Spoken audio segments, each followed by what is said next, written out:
बिहार उदय news के digital platform पर स्वागत है। दोस्तों, आज हम चर्चा करने वाले हैं एलजेपी को लेकर। एलजेपी आर के नेता है चिराग पासवान और आप सभी को मालूम होगा कि बिहार विधानसभा 2025 का चुनाव भी इसी साल है, चुनावी साल है। और चिराग पासवान का क्या रणनीति हो सकता है, क्योंकि चिराग पासवान ने 2024 के लोकसभा चुनाव में 100% सीटें जीतकर एनडीए गठबंधन में दी है। सबसे पहले स्वागत है भाई जी, बहुत बहुत धन्यवाद आपका और दर्शक का भी। क्या कहेंगे चिराग पासवान की क्या रणनीति हो सकती है आने वाले विधानसभा चुनाव में? देखिए, 2025 में चिराग पासवान पूरी तरीके से कमर कस के मैदान में है। अच्छा, 2020 का अगर बात करें तो देखिए, 2020 में चिराग पासवान जहां जहां नीतीश कुमार का उम्मीदवार था, यानी कि लगभग 137 सीटों पर जेडीयू के जी, वहां चिराग पासवान अपना कैंडिडेट उतारकर नीतीश कुमार को तीसरे नंबर का पार्टी बना दी बिहार में। 2-3 जगह पर तो एलजेपीआर के कैंडिडेट दूसरे नंबर तक रहे।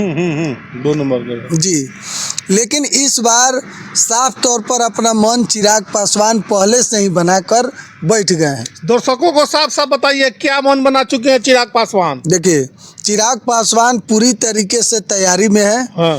कि भाई कब तक हम दिल्ली का राजनीति करेंगे, है तो हम बिहार के।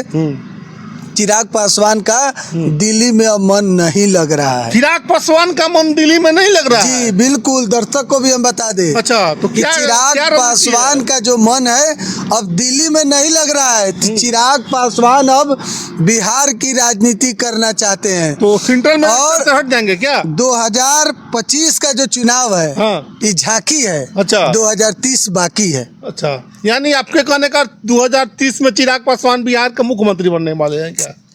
भाई तैयारी कर रहे हैं, कौन सा अपना नहीं चाहता है। अगर आपको हम कहें कि उदय जी आप मुख्यमंत्री बनना चाहते हैं तो हाँ। आप क्या कहिएगा? एकदम कहेंगे मुख्यमंत्री, क्या नहीं, कौन नहीं बनता है? किसका सपना नहीं है, सब कोई चाहता है। तो चिराग पासवान अभी सांसद हैं, अच्छे नेता हैं। एक उनका व्यक्तिगत छवि जो है वह भी बहुत बेहतर है। अच्छा, 1 रुपया का दाग नहीं है चिराग पासवान के ऊपर। एकदम पर्सनालिटी है, एक्टर रह चुके हैं भाई। अभी भी देखिए, विदेश जब जाते हैं साल में एनडीए के तरफ से, यानी कि बीजेपी उनको कई बार विदेश भेजी है। तो विदेश जाते हैं, उनका पर्सनालिटी जो है, जब कोट पैंट पहनते हैं तो एकदम लगता है कि हाँ हीरो है, कोई है भाई, एकदम हीरो टाइप लगते हैं, नेता है। तो चिराग पासवान का एक अलग अंदाज है, अलग पहचान है, अलग छवि है। चिराग पासवान युवा नेता में सबसे चर्चित चेहरा भी है।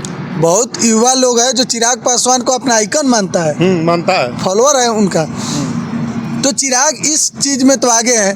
अब देखिए, चिराग पासवान चुनाव लड़े थे 2024 से पहले। 2019 में कहाँ से? जमुई से चुनाव जीते। हाँ, अरुण भारती उनके बहनोई एमपी है, वहाँ से सांसद। उससे पहले भी वहीं से लड़े थे 2015-14 में, तो जीते। पहली बार 2014 में चिराग पासवान चुनाव लड़े जमुई से।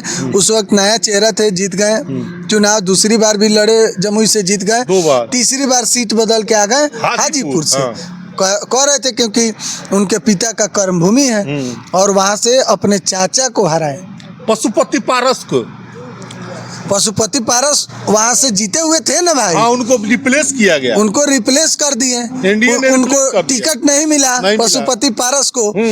तो वहां से जिस तरीके से अपने चाचा के सीट पर जीत गए और चाचा को टिकट भी नहीं मिला, वहां से चुनाव तक नहीं लड़े, जबकि सिटिंग में थे, सिटिंग एमपी, यानी कि जीते हुए। चिराग पासवान से जो बांग्ला छीन लिएगा तो बांग्ला भी तो वापस पा लिया है चिराग पासवान। तो चिराग ने सब कुछ पा लिया, मंत्रालय मिल गया, खाद्य प्रसंस्करण मंत्रालय, फूड प्रोसेसिंग मिनिस्ट्री चिराग के हाथ में है।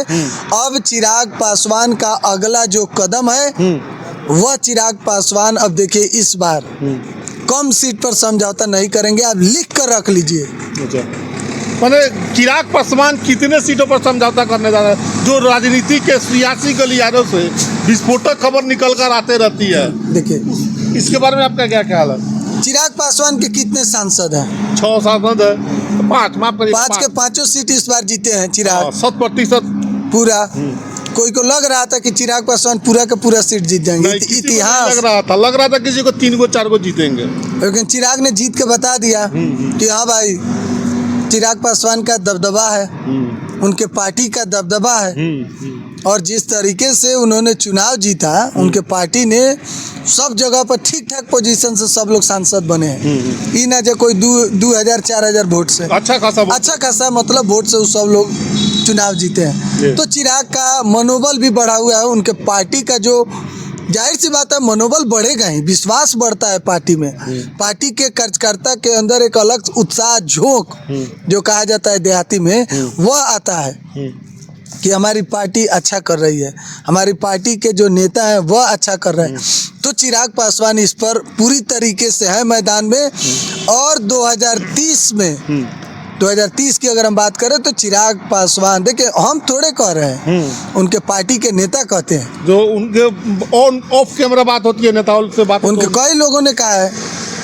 चिराग पासवान ने भी कहा आज तक के एजेंडा में कि भाई तैयारी में हम लोग हैं। 2025 में चिराग पासवान एनडीए गठबंधन में चुनाव लड़ेंगे या फिर अलग गठबंधन में जाएं? एनडीए में चुनाव चिराग लड़ेंगे। कितना सीटें संभावित उनकी हो सकती है? चिराग पासवान 2025 में एनडीए के साथ ही रहेंगे, भाजपा के साथ रहेंगे। खुद को नरेंद्र मोदी का हनुमान बताते हैं तो राम के साथ रहेंगे। तो फिर ऐसा कोई खेला नहीं ना करेंगे फिर नीतीश को, जिस तरह 43 पर लाए थे बिहार के मुख्यमंत्री को, ऐसा कोई बात नहीं ना होगा? देखिए चिराग पासवान अभी उनके एक पार्टी का जेडीयू के जो राजेश वर्मा और एक और जेडीयू के नेता के बीच बड़ी कहासुनी हुई थी, बड़ा सोशल मीडिया पर राजनीतिक गलियारे में चर्चा चला था। देखिए राजनीति कहा जाता है कि न इसमें कोई किसी का सगा होता है, न कोई किसी का दगा होता है। राजनीति अनिश्चितताओं का खेल है।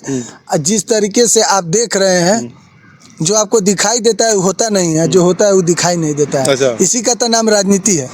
जब सब कुछ समझ जाइएगा तो राजनीति तब हुआ कथी। तो चलिए, तो स्पष्ट बता दीजिए, स्पष्ट है कि एनडीए के साथ चिराग पासवान, कितना सीटें संभावित हो सकती है? कम से कम 30 सीट 30 मांग, से नीचे नहीं। 30 से नीचे समझौता हुआ। अगर 20-25 देव एनडीए वो बात का बात है भाई, लेकिन 30 से कम पर हमको नहीं लगता है कि चिराग पासवान जाने वाले हैं 30 से नीचे।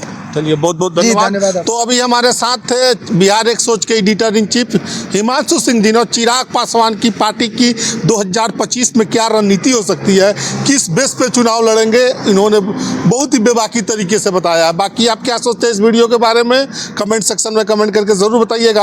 आप सभी का बहुत बहुत धन्यवाद। धन्यवाद सर। जी बहुत बहुत धन्यवाद। एक और